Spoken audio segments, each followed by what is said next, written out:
Good morning, kagigising ko nga lang dito. At sino ba naman hindi magigising sa malakas na hampas sa likod mo? At dahil syempre, gising na nga ang aking alarm clock. Nauna nga siya nagising sa akin ngayon. Siguro gusto niya akong batiin ng happy birthday kahit naghahampas niya ako ngayong araw na to. Ang ganda ng pa-birthday niya nga, no? Tatlong hampas sa likod. At ngayon, dahil birthday ko, gusto kong mag-vlog. Kasi marami na naghahanap ng vlog ko at bakit daw nga ba hindi na ako nag-vlog? Kasi ang unang dahilan kung ba't di na ako nag-vlog, unang-una, masyado ng pulang storage ng phone ko. Masyado na siya nag-hang dahil sa mga maraming videos na nakatabi dito na kahit magbura ako ng maraming photos or videos, ay ganun pa rin. Kaya naman tinigil ko muna ang pag-vlog. At syempre, ang pangalawang reason ay sabayan mo pa ng meron kang inaalagaan bata at meron kang tindahan na kailangan mong patakbuhin araw-araw. Kaya naman, hindi ko na masyado nakakaya dahil hindi ko na alam kung anong unahin ko.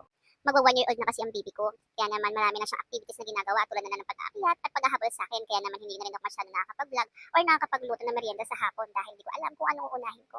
Kaya naman ngayon, nagkaroon ako ng time para mag-vlog kasi ang aking maliit na anak ay nasa kanyang lola.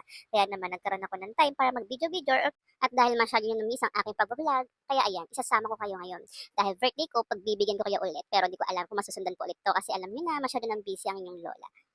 Sa dami ko ngang kwento, hindi ko na nasabi sa inyo na ayan, gumagawa ko ng lumpia at gumawa rin ako ng kwek-kwek. Kaya naman kayo nang bahala mag-adjust. Kasi naman, napakadaldal.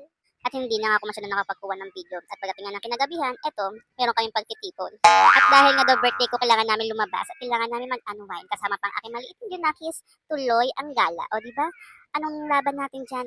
Sabi ko kasi gusto ko na lang magtulog at magtulog pero ayaw nilang pumayag. Kaya naman ayan, sira ang ating diet. Kaya kailangan natin kumain dahil kailangan daw mabusog kaming gabi dahil birthday ko. Kaya naman salamat sa inyo mga sis. At syempre ayaw magpatalo nito. Salamat sa flower mo ah.